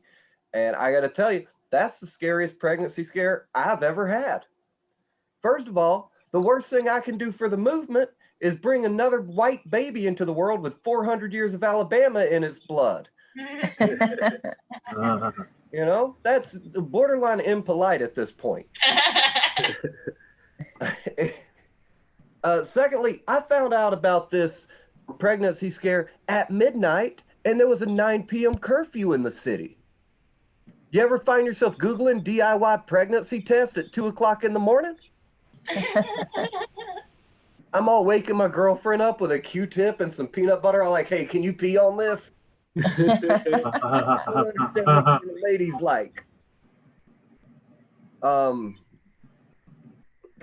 Then I got down to the fucking store. I get the EPT in my hand, and I get that like pregnancy scare confidence where I'm just, for no particular reason, really sure it's gonna be fine. I was like, this is gonna be great. No worries. So I ended up buying condoms along with the EPT. If you do this, your cashier will quit on the spot. Like, does this crazy ass redneck think this shit works backwards? You know? It's just, is he gonna try to bring these back if she's not pregnant? Mm-hmm. Hey, do y'all think R. Kelly just did all that shit to get a cabinet position? I went fishing today. I just hate when I go fishing and I catch everything but my father's love. All right, I got to go work on this interpretive dance to the song Freebird. Thank y'all so much. Yeah. You got to premiere that next week, that dance, man. I'm not kidding around. Can't tease us with it. Oh, wait. Here, like here a bird. He's flying free like a bird, man. I never got into Skinner. I like Creedence Clearwater Revival. That's what I listen to instead of Yeah, CCR's badass, man. I feel like there's maybe less offensive imagery used in their albums and T-shirts as well. So I think that is true.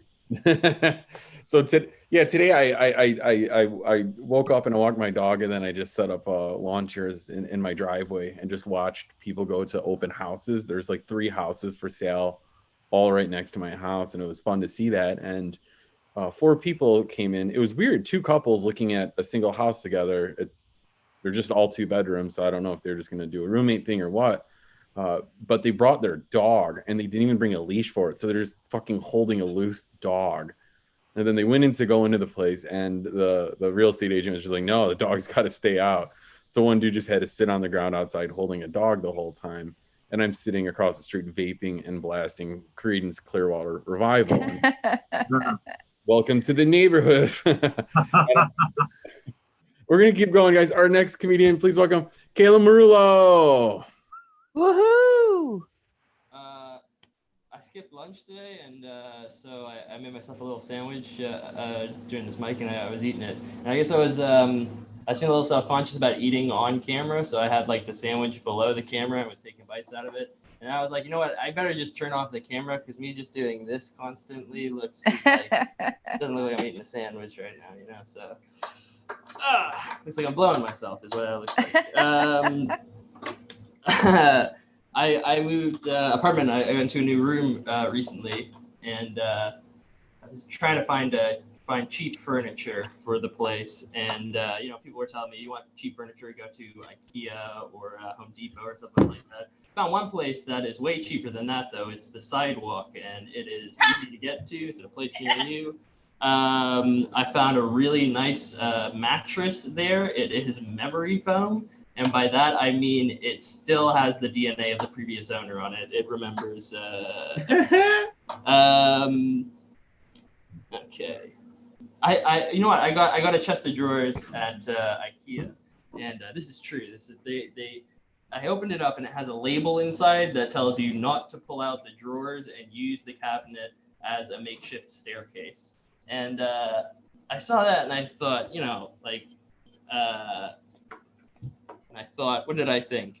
What did I think? Paper in front of me where I wrote this down. And I thought, you know, great. That's great craftsmanship there. Okay, I'm gonna have to try that again. Fuck, I screwed myself there. All right. Damn it. Okay. Well, fuck that then. You guys are talking about music there. I've been practicing guitar a lot during quarantine, and I don't really think I'm getting much better, which is a struggle. And I think the reason is because my teacher is just awful, doesn't know anything. I'm self-taught, by the way, so there's that's why he doesn't know anything. He doesn't know thing. I'd say the hardest part though about learning to play guitar is having to like just lug the thing around with you to absolutely every party and social gathering that you go to. You know, that's a real struggle. And then like you get there sometimes and there's another guy playing guitar and you're like, oh great, well now we have to fight to the death for us.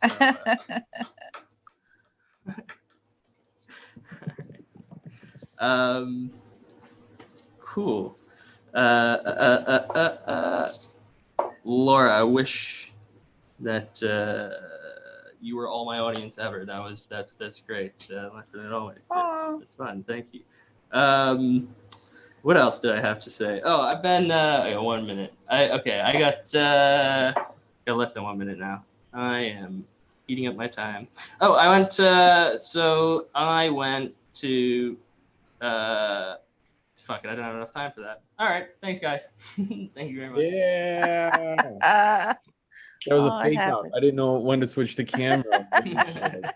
Hovering over my own spotlight video. Then I released it when you went to your notebook, and then you just bailed, and I had to find myself on screen again. It's good. That's what happens behind the scenes. That's how easy my job is. My Fitbit thinks I'm still sleeping.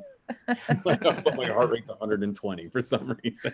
I don't, what is it right now? No, it's not good. It's no, guys, we're gonna keep this going. I'm gonna stop wasting time in between comics because we just have a few left to go. Our next comedian coming up, I believe, is from New York, if I remember correctly. Please welcome Ralph Anthony. Hey, yes, I am. I am from New York. I felt real good when I think it was you or Pratik grouped me into the Chicago comics in the beginning. I was like, holy shit. I actually almost moved to Chicago 10 years ago. I almost moved on a whim. I was like, I got to get the fuck out of New York. And almost came, but never went. So, yeah, so thank you for including me. Guys, I can only use clear deodorant now. I don't know what you'd use, but I can only use clear deodorant. I used to use the antiperspirant, but I had to quit because it gave me too much PTSD. See, I used to do a lot of coke, and you know what else looks like coke? White antiperspirant. Fun fact. Yeah, every day when you would wake up after a shower, you put on antiperspirant just like that, getting all nice and sexy. A little bit breaks off, and it collects, and it would collect on my dresser where I would keep it, and also where I would keep my coke. And so it would be a dicey situation when Ralph was trying to line himself the fuck up. Not fun at all, because, you know, aside from coke being like the fun drug, it's also great to put on your teeth. You don't brush your teeth with it, but you rub it on your gums. You know, you just put your finger in. It's like you're trying to brush your teeth with your finger. You just you really want to get it right into the gum. The deeper you can shove it in between your teeth, the better it feels. They call it a numbie. They like to call it a numbie. But because coke looks like antiperspirant, sometimes I had no idea what I was about to rub on my teeth. I don't know if you guys have ever tasted antiperspirant. It tastes like feta cheese rolled in baby powder. It's fucking disgusting. It is a thumbs down. Not great reviews. Not great reviews if you want to eat it. It's terrible. It's terrible. But in life you have to look at the silver lining of things. So I'm happy to tell everyone that my mouth is sweating much less. It's not sweating at all anymore. It's just completely dry right now. Fantastic. Okay. I love edibles. You guys fuck with edibles? Yeah. Yeah, one honest person. Thank you. Yeah. Dan, you look like you double dip edibles in protein powder. Jesus. Fucker. Did you just get done working out, bro? Thank you. Awesome. Welcome to the show. 1 minute. All right, let's not waste all this time. I love edibles, but can we just agree that they're too strong? Like, they are just too fucking strong, man. They go from being like, oh no, to oh my god, what is going on right now? Why am I having a panic attack? This is fucking frightening. Because my guy will tell me it's 25 milligrams, but do I know? Do I know? He's not a fucking scientist. He's not a doctor. I don't even know if he graduated high school, but he has great edibles. You have no idea what you're getting yourself into. And the first time that I ever took an edible, 30,000 feet in the air on a plane, coming back from a 3-day drinking binge in Austin, Texas. Fun fact, worst time to ever take an edible. All right, that's my time. Thank you so much. Yeah. Yeah. Awesome. I don't like what? I don't like the mystery of when it's gonna hit. Like that. I just can't get over that. I don't know the timing of it. I feel like I'll have regret in the time that I ate it until it kicks in, and then I'll just try to. I'll be like, no, this is gonna be bad. Oh no, it's gonna be real bad. And then I waste edibles, and they're not cheap. Even if they're legal, they're not cheap. Yeah. We're gonna keep rolling, guys. Our next comedian, where are you? I can't see. Oh, there you are. I'm Here here. we go. Now we're going back to a Chicago comic. She was I going have to a headline mic too. tonight, but people have arrived late, so you are no longer headlining. So you Bumped. You are featuring tonight. not To the bu- yeah, I'm Warthog. I don't even remember what. Okay, I have my mic too. So speaking of aerosol deodorant and doing drugs, I used to huff aerosol deodorant when I was young. With my friends. I mean, it's a way better high than the roll-on. I'll tell you that. Anyway, Gary, I think it was Gary was talking about dating older women and the cured meat thing. That it bothered me. I have to be honest, not because I'm older. It's just because I'm a vegan. So, I've dated younger men. Sometimes with younger men, facial hair can be an issue, but I keep it trimmed, so I'm not. I don't go too young. You only have to be in a race car bed once to know those things make way too much noise. So I'm sorry, that's actually really gross. But I'm not that. I'm not. Yes, I'm stupid. That's exactly it. We were talking about dating at this other mic outside of different races. I've dated black men. We at one time called that jungle fever, and I dated Latin men. That's called Youngle fever. I'm dating a white man now, and I have cabin fever. So. They say, a lot of times when you go black, you never go back, but sometimes they won't let you back once they know. So that's a second time I've tried that joke out today. So I dated an older man. And he was really sexy. He talked dirty. He was attractive. He talked dirty. I liked it when he called me a dirty slut, in bed. He called me a dirty little slut, and I liked it. When he did it at Whole Foods, I didn't like it as much. Actually the thing about him though is like he wanted to watch porn, but he wanted to show me his porn, and I'm like, I don't have a reel-to-reel projector. So But the worst part about dating him was he was somebody. I work for a non-for-profit. He was a volunteer, and he broke up with me, but he kept volunteering. And I was like, I never dated a good person before. So I didn't expect him to keep being like a good person, even though, he broke my heart, but he was still making the world a better place. The worst part is one time he came in, his new girlfriend came to pick him up, and immediately I compared myself to her, which you should never, ever compare yourself to your ex's new partner, because I can get blonder, but I can't get Asianer. You know what I'm saying? So, I will say of dating, I dated a younger guy. Dating is a nice word for it, but thank you. The thing about younger men, they have a lot of energy and they like to play games, keep it interesting, role playing. And so this guy was like, yeah, I want you to play bad mommy. And I'm like, oh, all right, okay, I will. So in the middle of the night when he was asleep, I left him all alone and went out with my friends. All right, that's all I have. Thanks. Good set. Oh my God! Sorry, that was really funny. I have not heard that. There was a lot of new material from you that I haven't heard, and I really enjoyed that. Thank you. We'll keep this rolling, guys. 2 comedians, then the fastest minute. I'm really excited for Tristan A. Smith. Hey, keep it going for Mark. Hey. Yeah. You ever like laugh hard at a joke, but then have to stop yourself because you don't know if the person's the right race to be laughing? Like I was on Twitter. And this is the real truth. I was on Twitter like I don't know, an hour ago, and a dude had a viral comment was there. It was like a guy's like, "Yo, white people should love the NBA because right now there's a white dude who just made a game-winning shot while standing on a Black Lives Matter logo in a black dude's face." I was like, "Oh, that's really funny." And then I was like, "Hold on, let me like vet this guy and make sure he's the right race to be making this observation." Turned out he's black, so then I gave myself freedom to laugh. But it was a very weird thing to find out that I had to be like, "Oh shit, I don't know if this guy is racist or funny." That's not the place I want to be in my life. I also I downloaded. This is gonna be, I guess, a whole social media themed set. I downloaded TikTok, and it's a great place to get bullied. That's one thing. I think that's the reason I have it. Like I wanted to get bullied as an adult, but by high schoolers. I think that's the only reason I have it. It's a great way to feel real shitty about yourself.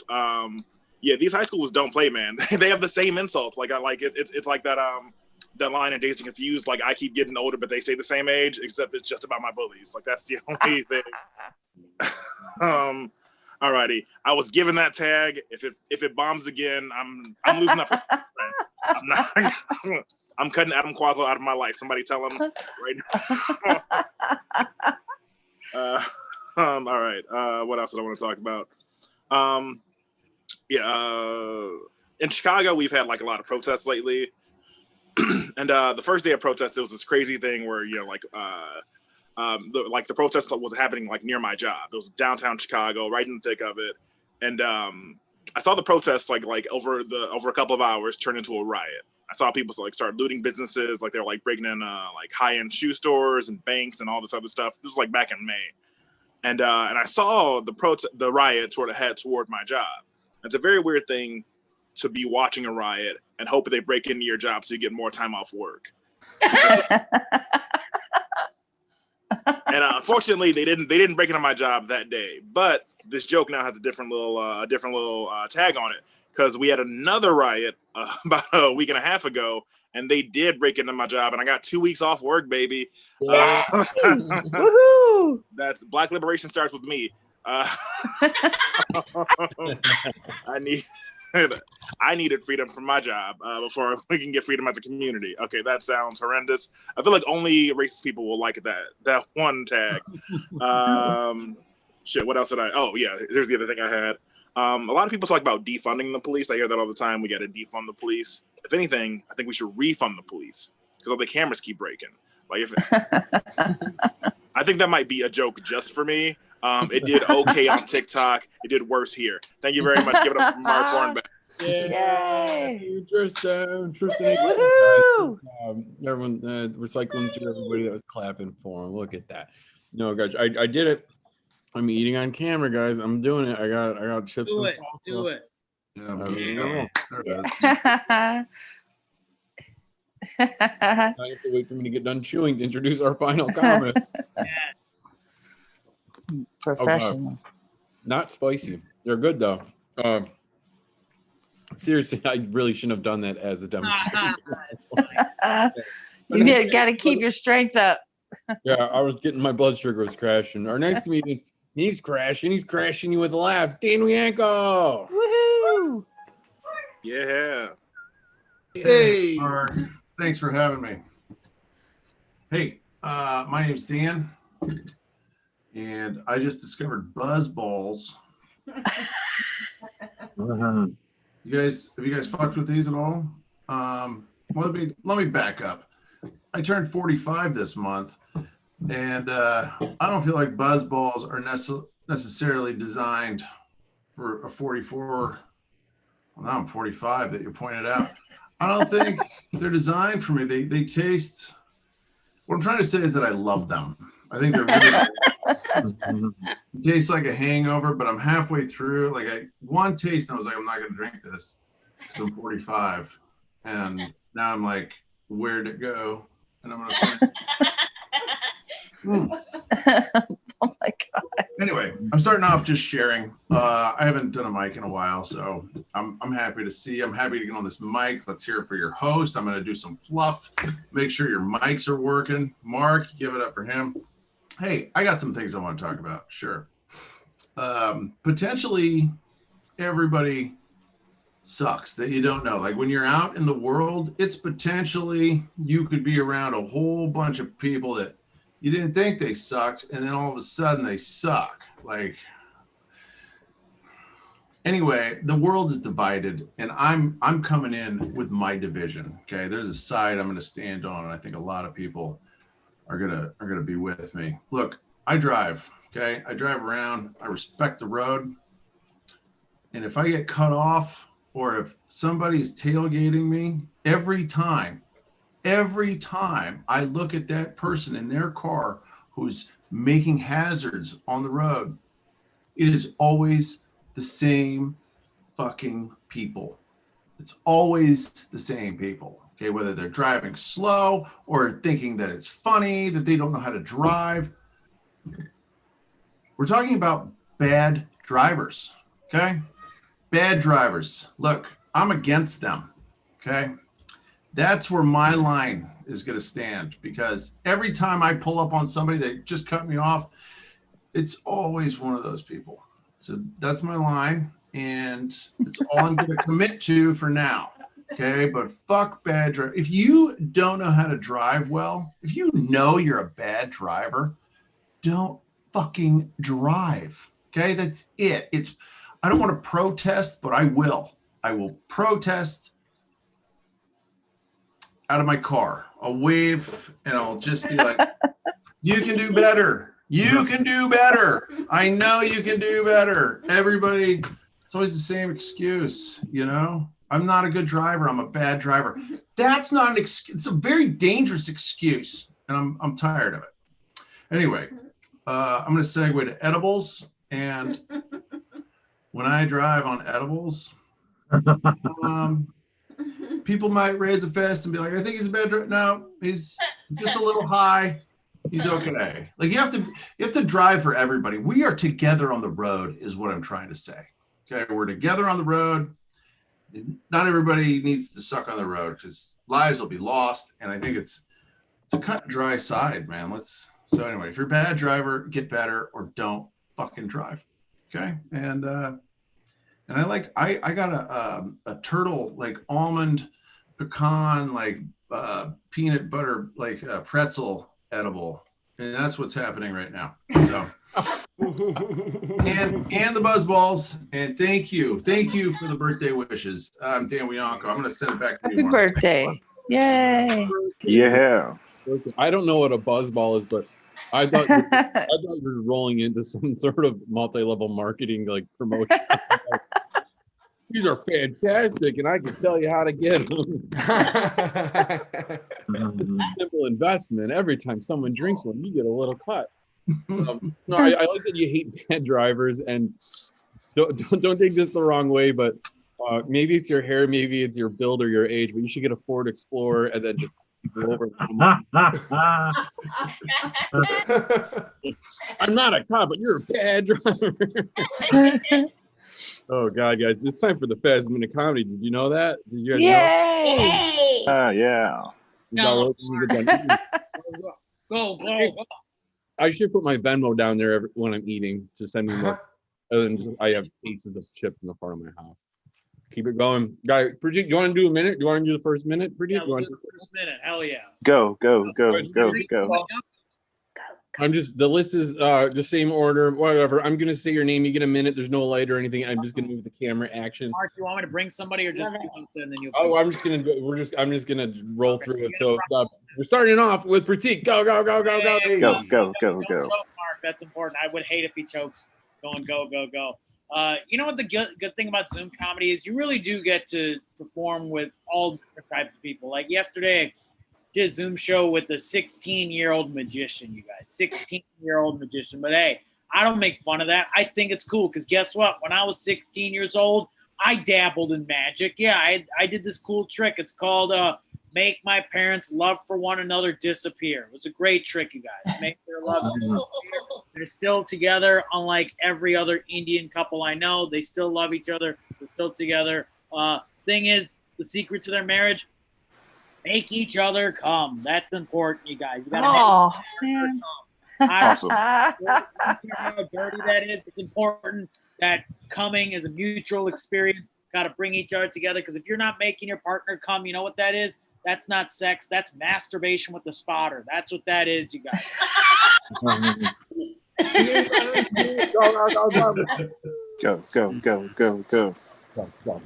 Starting to get some more facial hair. I hope I get a full beard by October because I want my white Jesus costume to be very convincing. I don't know why I'm still here. I don't know if I have another minute. I gotta think of something fast though. Let's see. I have $10, which means I'm thousands of dollars richer than most of my friends. Yeah, that's all I got. I don't need a minute. Right. Jerry Hughes, go. Jerry Hughes. So Dan, like, I wonder. He's talking about bad drivers. Like, if that was like the case back in the days when it was just riding horses, you know what I mean? You're like, yo, you just gonna cut me off? Hold on, let me go ahead and slap this mother. Get your ass out the way. It's a zipper lane, man. Damn.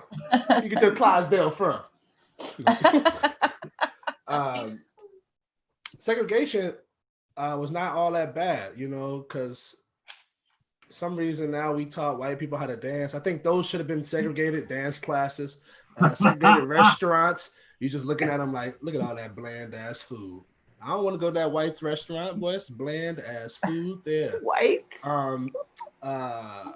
It's 4 different types of McDonald's. There's one with black people working there, Asian people, white people, and Hispanic people. I'm gonna go somewhere with that joke one day. All right.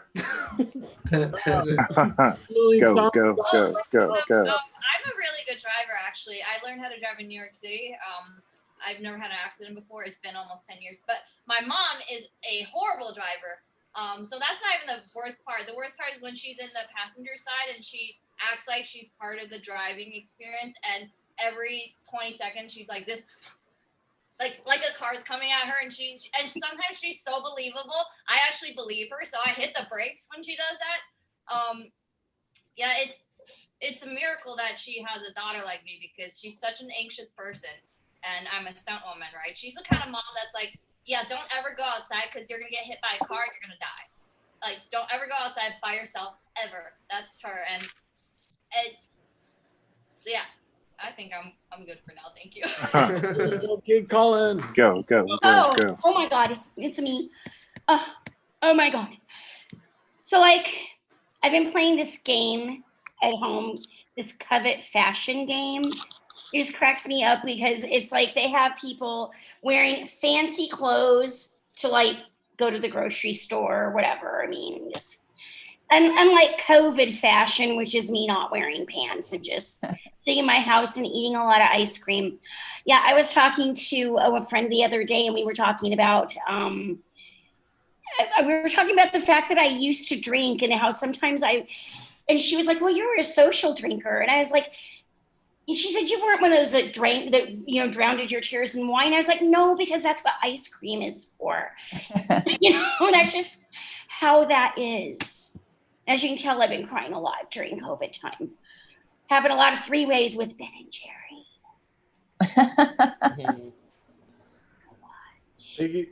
Thank you, Kate. Colin. Go. Oh, there he is. Calamarillo. Sorry about that. I've been reading a little bit during quarantine, and I don't know, it's like popular to like shit on reading and comedy, but I really like reading a little bit. Like, there's no better feeling, I think, than getting to the end of like a really long book that's very complicated and gone, I don't get it at all. What did I understand any of what just happened? My favorite book in the world that is War and Peace. It's my favorite book. I've not read it, but I've heard it's very good, so that's why it's my favorite book. That's why I tell people that. You learn a lot of words reading. You know, like I learned recently that ostracized means to exclude people and not to turn someone into an ostrich. So there's that word. All right, thank you. Yeah, thank you, Ralph Anthony. Yeah. Hey, thank you. I find it funny that my generation loves to give younger millennials shit for doing stuff. We love to clown. We love to bag on a kid that's in his early 20s for spending $200, $300, $400, $500 on a ticket to Coachella. Yeah, we were okay with putting Chinese takeout orders on our body.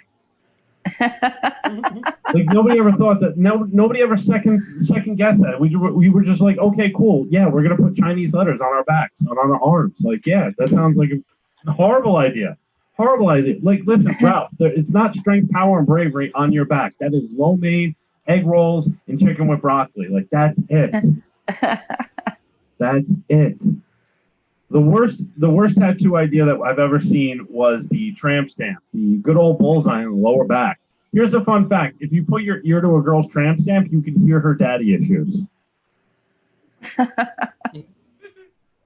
That's it. Thank you. You're up. Go, Laura. Go. You know, I go to this non-denominational, really super inclusive liberal Christian church. I like to say that right up top so that I don't get attacked for my beliefs by all my open-minded friends. But you know, it's weird to go to a liberal Christian church because they believe in Jesus, and then there's the evangelical church that believes in Jesus, which must be a different Jesus. And I'm like, at some point, our fucking Jesuses are going to have to get in a fight because this is bullshit. My Jesus is going to beat your Jesus's ass. So that's all I got. Thanks. Yeah, thank you, Laura Hogg. I gotta Go. Today, Smith. You ever make the most money you've ever had in your entire life and still be poor? Like Yes. Like, I thought that, like, if you could afford LaCroix, that meant you were doing okay. and like now I found out I can comfortably afford LaCroix, but I can't afford a better neighborhood. And like, that's been a big thing to come to terms with. What else? This I have no idea if this is anything at all, but I think the people who most want the police to be okay are bagpipe players. Because, like, if there was no police, they would have no. All right, that's it. That's all I got. Oh, that's a bold joke. Buzzballs. Oh, okay. Let's see. I wrote a couple things down here in my. If you're gonna read that, it says COVID came as my COVID spooge workshop. Oh, okay. Do you guys ever think about? Yeah, that's gross. Like the kind of stand-up comedy that should be happening in some movies. Like, have you guys seen The Road? Like, what would the stand-up spot look like in that? Or like if the people playing the music in the Titanic while it was singing, like, don't you wish there was just a dude doing stand-up? If you had that set, what would you do? Like, I love looking at movie times and I'm like, okay, what if a set just busted out? Like, it's like extreme stand-up all of a sudden. I feel like, you know, like, what was that thing called? Flash mob? Yeah, like those, except you just Like you just poof, you got a mic and then you just do stand up. I don't have any jokes for that. I just think it would be fun to like fuck around with. Anyway, just my thoughts. It's Thank you, Dan. That was exactly a minute. Yay! Everybody has a natural sense of a minute. It's pretty good. I like it, guys. I like the past minute. I like all of you. I like everybody that came out tonight. Thank you, Pratik, for kicking it off for us. I'm looking for Pratik to put him on camera, but I can't even see him. I don't think he's on camera. There he is. Thank you, Pratik. One more time. Yeah. I hope I get. What is he holding? Is that a axe? tomahawk? A stone Or axe? it's an axe. A stone. We were talking a lot about dildos tonight. This is the original dildo, you guys. Hell yeah. Tomahawks, Native American. It's his. Nice. It's a tomahawk. I was gonna say. Tomahawk, very nice. Hey, all right. We're not gonna get Going better in than that next. joke. Hold on, where's my notebook? But it doesn't sound like a mosquito. It's okay. I'm gonna lease that line, Laura, if it's okay with you. Lease You that. can lease it. That's fine. I could use the bread. Bread. Well, guys, it is the end of the night. We do this every week. I'll see you next Sunday. Look for the emails and the sign-up sheets. Simulation complete. All right, everybody.